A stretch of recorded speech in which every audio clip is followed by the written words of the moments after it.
You're a midlife woman and you are ready for a revolution, meaning that you've gotten to this middle place in your life and you've discovered that all the things you've been doing as best as you could with your effort seem to feel like they're falling short. And somehow what once used to work famously no longer does at all. And so if this is you, then hi, my name is Jen, the founder and owner of Laughing Lotus Wellness. And I'm a transformational midlife revolutionary coach. And what I do is help women through therapeutic coaching rediscover what it's like to be in your midlife and really redefine a path to do things in a way differently than you have that feels like it's so much more aligned than where you began. And so hang tight with me. We're going to talk a little bit about Barbie and the fucking bucket. Yep, you heard me right. So this is going to be one of my favorite combos ever. I love it because I love the little kitschy phrase I gave, the fucking bucket. So we're going to talk about that in a second, but I wanted to talk a little bit about who I am and where I've been. So I have been kind of out of commission, very, very busy this summer and taking some downtime in my business.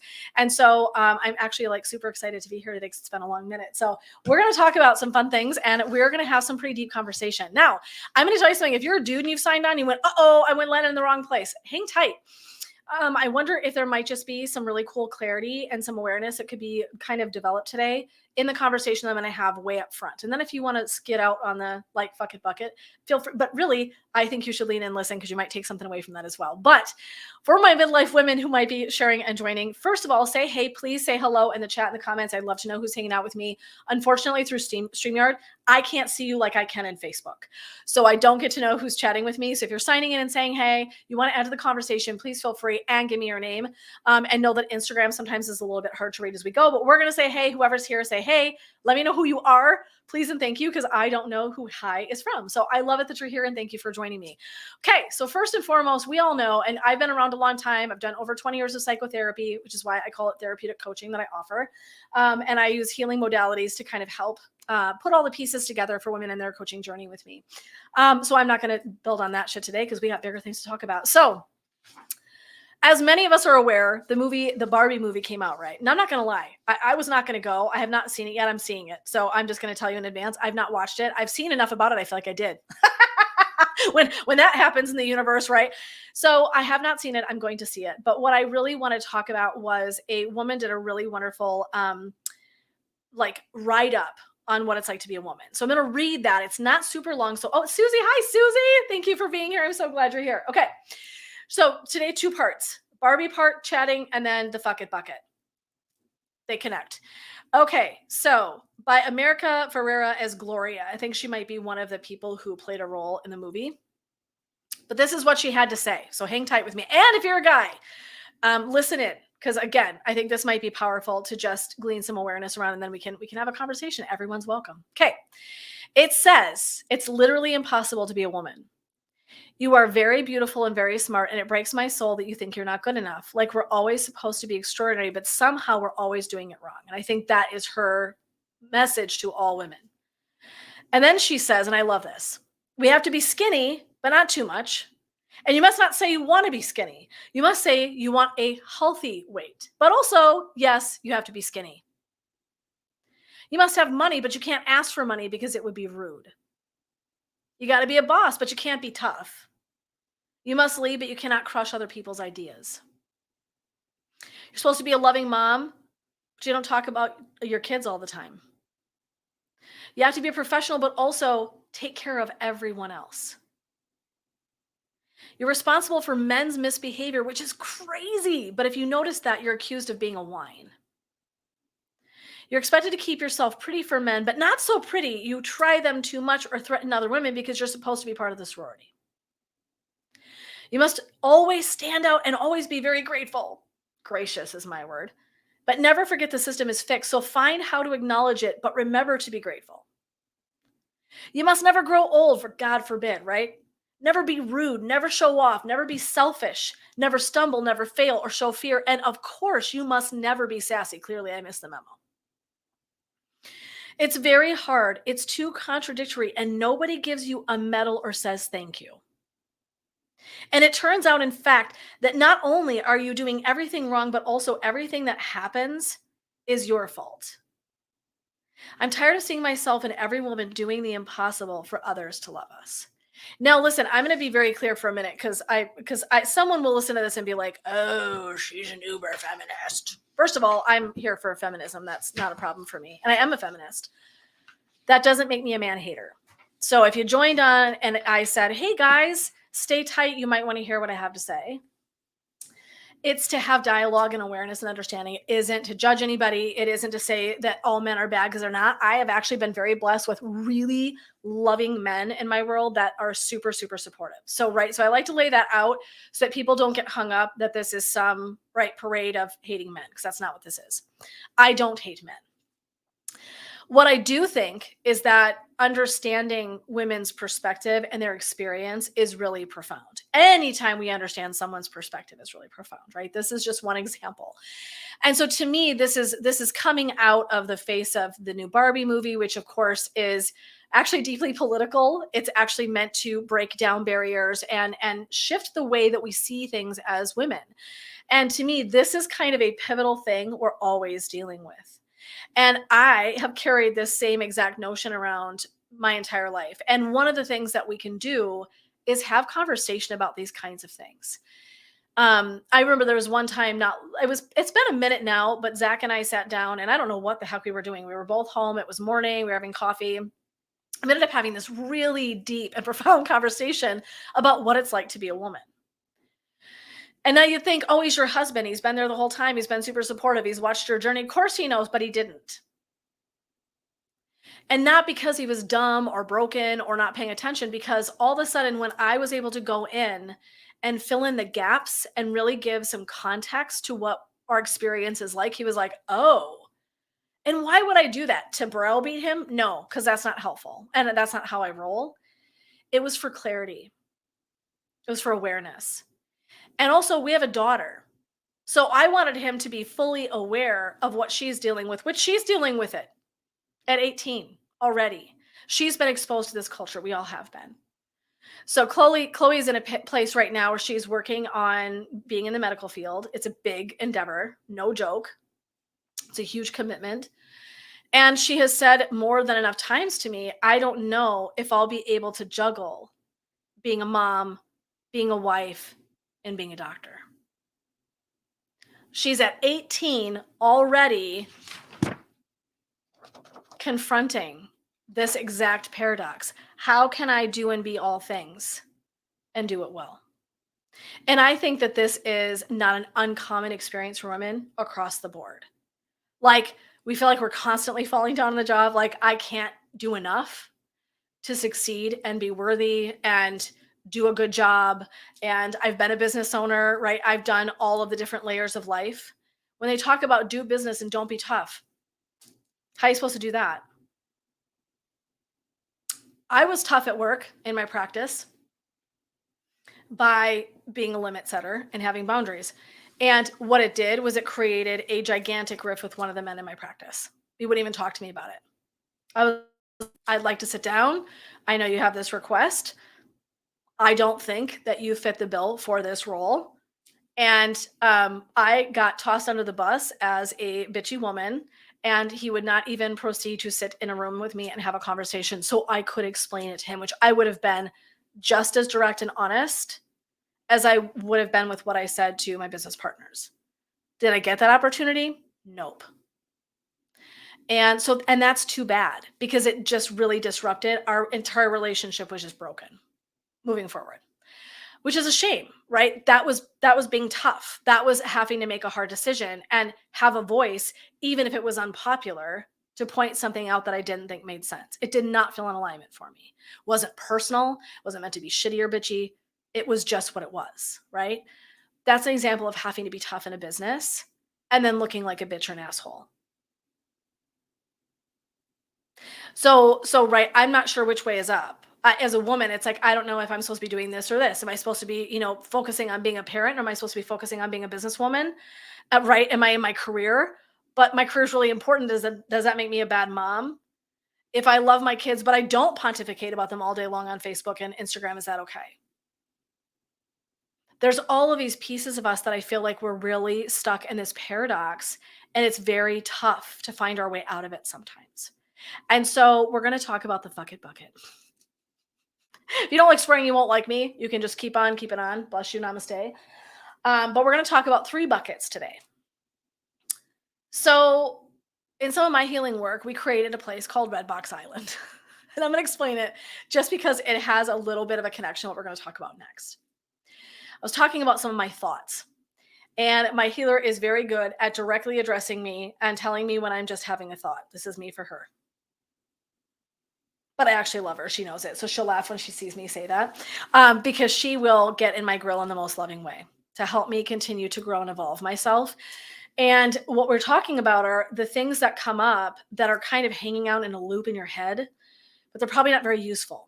And so what we do is we visually pack them up in a box, a red box, and we send it off to Red Box Island, which is this place far, far away.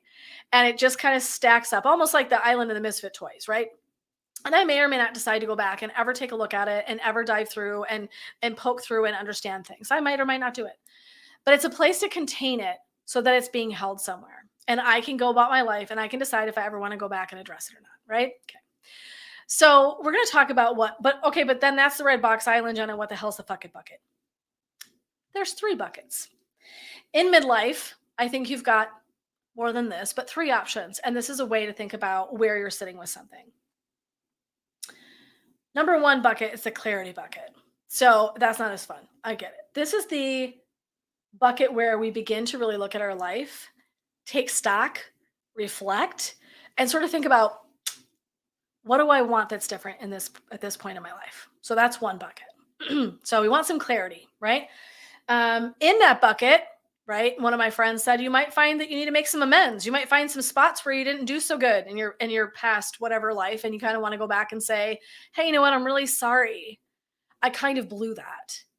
Or gosh, I wish that had been different. So I've probably been doing that my whole life in some way, shape, or form. But I think this is a beautiful reminder that as one of the steps of kind of midlife awakening, clarity is one of them.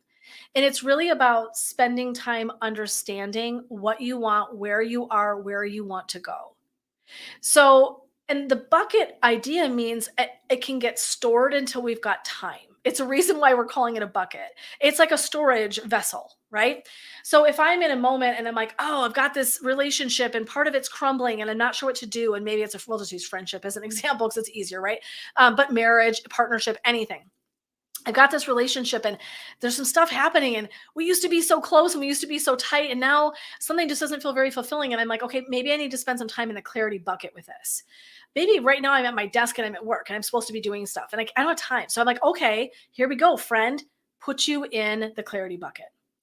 When I have time, I take the bucket back out and I go through and I look at it, right? Okay, cool. What do I want to do with this? Do I need to take action in this? Because then that's the awaken aha bucket.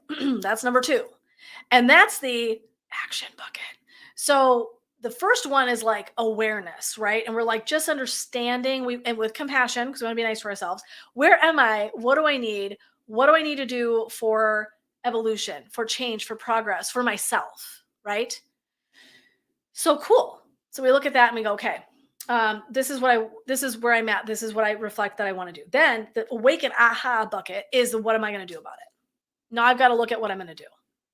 This is evolutionary. This is making a change from feeling like a victim in all the things that are coming in at us, and really getting proactive in your own life and deciding what you want to do about it.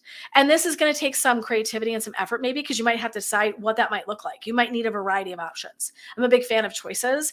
So this is that time where you kind of like problem solve. You're like, well, okay, so I know this is the thing in my clarity bucket. Now I'm moving it into this beautiful awaken aha bucket. What am I going to do? Create a plan. And then I think that's the next step is then what you're going to do to take action in that space. So let's identify the fuck it bucket.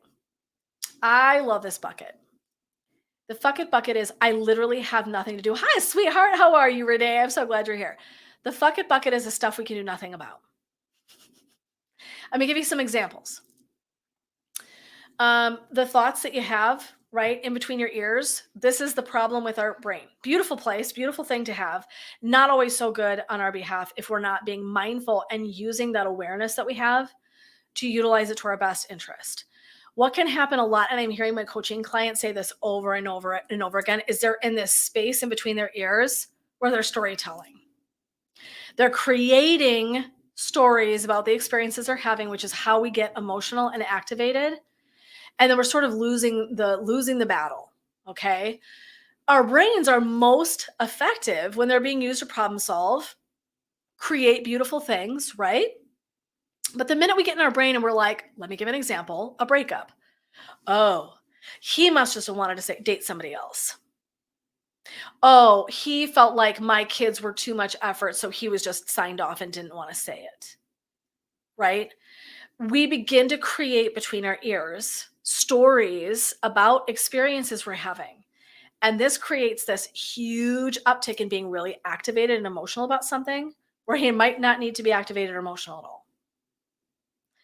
And so it's the reason that my beautiful healer will say to me, she's like, that's a thought. I'll be talking. She'll be like, that's a thought. I'm like, this is my face.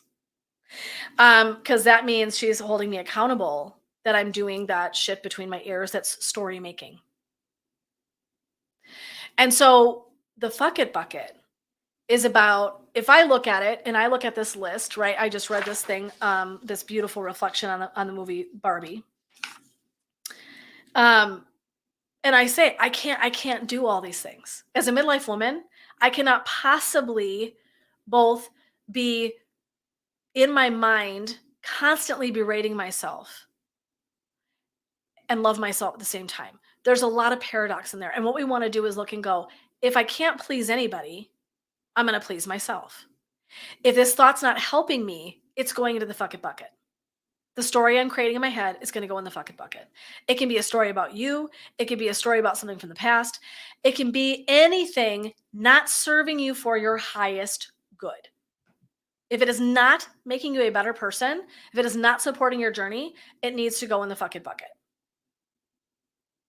So it's a way to discern for yourself when you're going through a journey, what bucket am I looking at here? Where do I need to place this? You are a human being. We're all human. So we're going to get between our ears, right? It's going to sometimes be effectively used at work when someone's creating a beautiful marketing campaign, or you're writing a book, or you're doing something like that. That's great. That's what your brain's made for. But if you're also going in there and you're having entire dialogue and creating an entire story about an experience you're having at work, with a friend, with your partner, doesn't matter what it is. If you're creating a whole big story and you're getting all activated, fuck it, bucket, right? And looking at these paradoxes, the reason I opened with reading this material was dropping you into this idea of how many places we live in paradox. Can I please someone else? We're taught so much of this. Can I please someone else? Is that going to help you feel aligned at the end of the day? A lot of what we're talking about in midlife is alignment. And what I mean is, are you satisfied? Is it good enough? And those are the questions I would want you to ask yourself in order to start that journey for clarity and awakening action, right? We'll call awakening action. I like that even better. And take notes while I'm talking, because I'm a multifaceted human like that. So, right, it's the awaken action bucket. Or does it need to go in the fucking bucket? I cannot do anything about this. I can't do anything about the fact that I am 5'2". hopefully I don't shrink. That's probably going to happen with time, right? There's certain things you cannot help. There are thoughts that are not useful. There are belief systems that are outdated.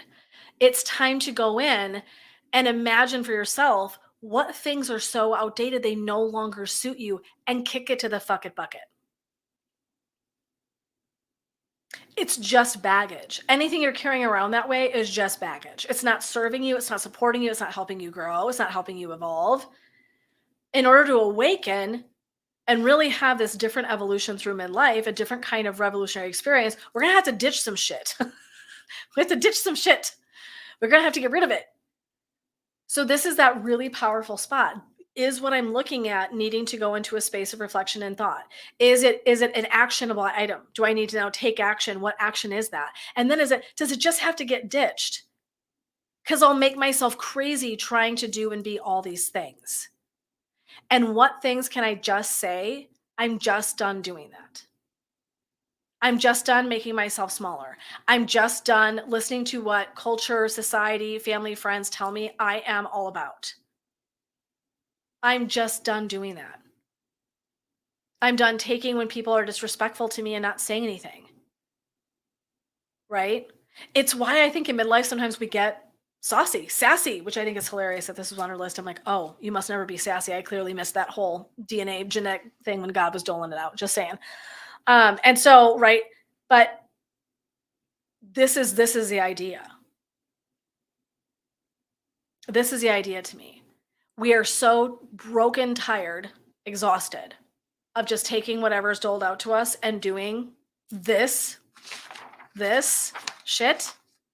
This is why midlife women will talk to someone on the phone and confront it. If I have a bad service, I will tell you, right? Because we don't have to just tolerate stuff. I'm not saying just be a dink, right? I'm not saying that, but I'm saying it's okay to say that's dissatisfying for me. I won't tolerate that. No is a full stop sentence. We're going to have to change what we do here. That's a different thing, right? Boundary setting. And then when it comes to end of line and we go, my God, I can't change this. I can't shift this. Fuck it, bucket. I'm done doing that. That's the place we put it. I'm done doing this. So this is a really cool exercise for yourself to sit down and like, am I satisfied? What bucket do I want to put this in? Which then tells me what kind of work I'm doing with it, right? And my friend was saying, like, I'm looking back at my life and I'm realizing there was spots where I wasn't very nice to somebody. And I feel like I need to go back and say, I'm sorry. That's clarity. Also, working on her awareness about how she shows up in relationships. That's a big piece of work she's doing right now. Clarity. And she's moving into the bucket around that awakening action because now she's like, I probably need to do something about that. Some things in clarity, we're going to go, I don't need to do anything. That's why it belongs there. Cool. You can ditch it over to fucking Bucket Island because now I'm cool. I don't need to do anything with that. That was in my head. It's a thing. I had an experience. I looked at it. I don't need it. Done. Or I might now need to move it into my action bucket, right? Then I take that out and I go, okay, now what do I got to do with that? What kinds of things can I do to attend to this in midlife? What can I do differently? What kind of experience do I want to have? How can I make this more satisfying for myself, more aligned? And again, anything else that just doesn't fit, you know what bucket it goes into. But so many of my clients are between their ears. So many. The coaching work that I do, there's a lot of this creating an experience, a story, which creates emotions and thoughts and belief systems. And so we're spending time, and this is the mind blowing part. And this is not picking on anybody because we all do this, myself included. You're actually spending time duking things out between your ears that don't actually exist. Another trippy point. This is really trippy. Your body doesn't know the difference between you actively having a whole big thing, okay, and it being what's just between your ears. Your body doesn't know the difference. So we wonder why our bodies hold stress and tension, right? Shoulders, neck, stomach aches, headaches, digestive problems, heart problems, all kinds of stuff. Because your body's holding the energy. And it doesn't know the difference when you're having stress right between here. It doesn't know the difference. And so really giving your body some credit too. It's like, oh, your poor body. Your poor body's along for the ride. It's like, what the fuck? Right? This is what we want to consider when we're moving through things like this. And one of the things that I work to help women coach through. You don't just have to be a victim to what's between here and here. You actually get a choice in how you show up to it. And if I can give you little like tidbits on how you might dole things out and work your way through them, I love that kind of stuff. That's really what I'm all about. And so today, that's just what this was about. And also about awareness. So when we think about what it's like to be a woman, and I think this is really important, again, is giving someone else perspective. It's why I love story. It's why I love listening to women's stories, because all of a sudden I've stepped into your shoes. If I look at you on the outside and I only see X amount of things about you, it's very easy to dismiss the whole of you. And this is human. This is not just being a woman or being a butthole. But I start hearing your story and all of a sudden I go, oh shit. That's why you think and do things the way that you do. All of a sudden, I have clarity. I've got context. And so that day that I sat with Zach and big tears, oh my God, it was a whole I it was so powerful to see his shock. That as loving and supportive as a masculine energy as he is, he's so just delightful. There was stuff he just did not understand. Like being scared to walk in an alley in the dark by yourself at night, right? The incessant things that we're playing out as we do our lives. Is this enough? Is this too much? Do they like me? Do I look bitchy? If I'm a leader, am I considered an asshole? Right? Balancing masculine and feminine energies really tough, particularly in corporate America and spaces that are really male dominant. And it's not judging anybody; it's just what it is. Okay. Pretty but not too pretty, young but not too young. Okay. There's a beautiful podcast that Sue and I did on March 20th, and it does not have an episode number, I don't believe, so forgive. On the 20th, we did a beautiful episode on Cinderella, and it was all about this. So if you want to kind of go in and deepen the conversation, listen into that. That was on March 20th on Spotify and Apple. You can go catch that and listen to it. We talk about this, the crazy making experience, okay, of not knowing which end is up as a woman. And in talking about it and having dialogue about it, particularly with women, friends, loved ones, maybe you're a gentleman who's willing to listen to this and listening and talking to your loved ones, your wife, your partner, your mom, your sister, your friend. Doesn't matter who it is. What is this like for you? What has your experience been? And vice versa, it's also really powerful to look at someone else and say, what's your experience been with being a man or a woman or other? What's your experience like? Help me understand that. All of a sudden, the world is so much more connectable when we get curious and we start listening to each other, which is why it's such a powerful tool. It's assumptions that get in our way, which is a lot of what's happening between here. A lot of assumptions are landing right from that space. Why is that important? Humans are curious. Listening to a podcast this morning about becoming more conscious, right? And one of the things she was talking about was your purpose. And like, you don't necessarily need to know your purpose because, like, like the universe provides and you'll just do the things. And I'm like, I don't know that I agree with that. I love what she's saying, theoretically. But also, I know human beings. And when you work in an office with people and human beings for 20 plus years and you coach, what you see is that human curiosity needs to be fed in some way. We love understanding. It's why we work so hard at the things we work at. And so to me, right, this beautiful prompt to have these conversations through this Barbie movie, which I was literally not going to see, I'm not lying. I was like, that sounds awful. And now that I'm hearing everyone talk about it, I'm like, oh, post haste, gonna go check that shit out.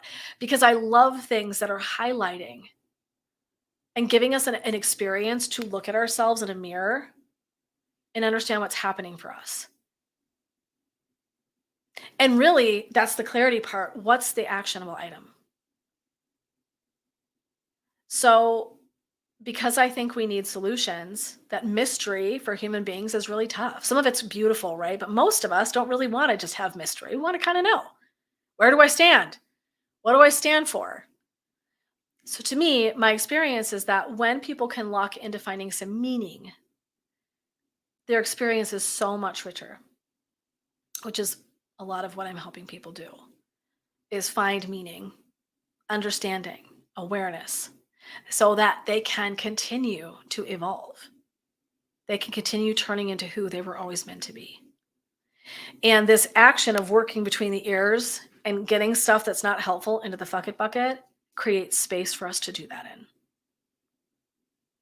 Because imagine if your bucket was like, let's just imagine one of those metal trash cans, right? That Oscar used to be in. Am I right? Oscar the Grouch? Yeah. That was a random factoid. You're welcome. That aged me. right? So if we imagine that if we just keep putting stuff in and putting stuff in and and pretty soon everything's overflowing out of that bucket. What's that look like? Hmm, exhaustion, irritability, angry, um, maybe unmotivated, not feeling creative, not feeling connected. When that bucket's overflowing and we're never taking a chance to take some things out, right? We need to be able to take things out. And I want you to imagine like the bucket is like endless. The rest of the buckets are there, they have finite whatever. The bucket goes into the universe where it just gets all absorbed, right? Anything not useful, anything not for your highest good, which if someone's like, right, just means if it's not growing you, making you the best person you could be, kick it to the curb. It's making space. Whenever we're kicking stuff out, it makes space for more to come in. And we can continue to grow, we can continue to process, continue to make movement. So, have you seen the Barbie movie? Are you going to go see it? What do you think about this idea of what this woman wrote? Because I think it's seriously so beautiful. I wonder if her name is America. That's gorgeous. If that's her name, America Ferrera as Gloria. Barbie, 2023. So that's where I took that whole reading from. So if you want to go back and listen, if you didn't catch it, go back and listen. But this is out in front of everybody right now, which is really cool to me. It's really cool to be in a time in our culture where people are starting to really talk about this out loud. And for me, the biggest work comes in redefining this for yourself. If we know that this is most women's experience, even my daughter's going through it, right? What do we want to do about it? And I get excited because the conversation means we're starting to look at, I want this to be different for my daughter, right? Our sisters, our daughters, our loved ones. I actually want it different for all humans. Let's just put it that way in a really global way. But just to kind of pass it along in terms of impact and legacy, my hope is that all of us talking about this is landing. If my 18-year-old daughter is worried about going into medicine because she's worried she can't juggle all of the things, we still have work to do. We're still in some archaic thinking if the field of medicine is not observing that women need the capacity for greater balance, to have time off for having babies and having a life. We have work to do. And on a global scale, and I don't even know that Clay will become a doctor. So just for hypothetical conversation today, let's just say she becomes a doctor that solves a gargantuan problem in our world. Within her is the very seed to create the most beautiful thing we can imagine. And she doesn't do it because she can't find balance, because she can't find a way to juggle family life and mothering, which are two things she really wants, with a profession she's really passionate about. The irony is that when she does those things, she is standing in her best and highest good. Whenever we are living out our purpose through action, careers, whatever it might look like, it doesn't matter. We're living in our best and highest good. The best doctors, the best entrepreneurs, the best CEOs, and just example of some leaders, people that are doing big work, are people who are loving what they do and live it every single day. We need to create the bridge to doing something different so that we can have that experience. And they are better at what they do when they have balance and rest, when they can have access to all the layers and the parts of who they are. They're going to be the best. That's the person I want cleaning my teeth, right? Or giving me a massage, or I don't care what you do. The best people are going to be the people that feel like they can do what they love, live into their passion, but also have some balance. We have a ways to go. Medicine is a pretty archaic system.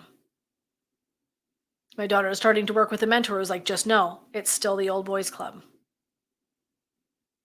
You will have to do things differently than the people around you if you really want this.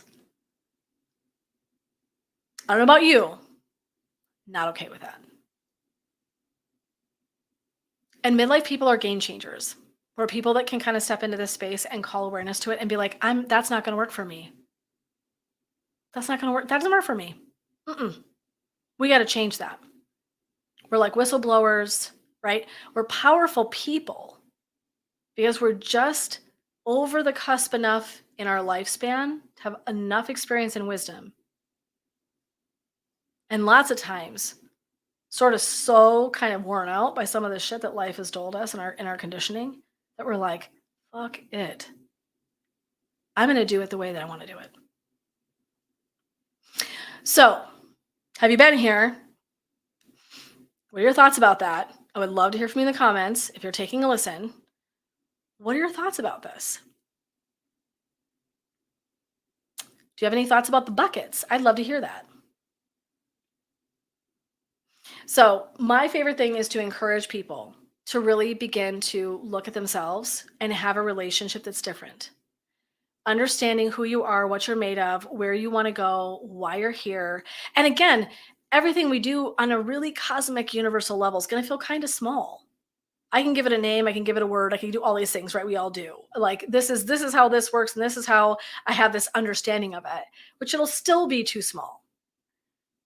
But if it gives us some structure to continue to grow and learn, I'm totally here for it. And so everything's about clarity. That first bucket, there's a lot of stuff that can go in there because clarity means I get to understand and pick and choose when and what I want to actually attend to. Because in midlife, you're really clear you can't attend to everything. I can't do everything. And if I can't do everything, what do I value enough that I'm willing to spend my time and loving energy on it? Because those are precious commodities. Okay, so those are the buckets for today. Thank you so much for leaning in and hanging out and taking a listen. And what I invite you to do, obviously, drop comments, thoughts, anything. I love to hear from everybody. I want to just keep digesting and learning these things together and going through a process where we're opening this kind of dialogue with each other. Please feel free to go grab that podcast on Midlife Humor Gurus. It is March 20th episode, and it's some reference to Cinderella, and we're talking all about this paradox we're living in. It's another great resource to go and tap into. But until next time, this is just Jen with Laughing Lotus Wellness, supporting you on that midlife revolutionary journey, supporting you in opening up your eyes, your experience, and creating bridges for yourself to have a different relationship with your midlife, with yourself. Because you have to start with you, because everything beautiful starts with you and then goes outward from there in concentric circles, right? This is one of the first layers is starting with yourself, because then it goes out. Closest friends and family, right? And then maybe people where we live and work. And then now it's like my city or my state. And now it's universal. I want to start to get that kind of philosophy that everything that's good starts with us. And so that's what I'm helping women do, is really get in touch with where they are and how they want to do midlife on their own terms. Not the one that's doled out, not the old belief systems that we've all been living by and been given, granted, and exposed to. They're creating their own journey, which is so powerful. So if you want to talk more with me about that, I would love to hop on a call. Feel free to reach out and direct message me. Hey, Jen, I'd love to do a call with you. Let's talk about that. What are you doing and how does it work?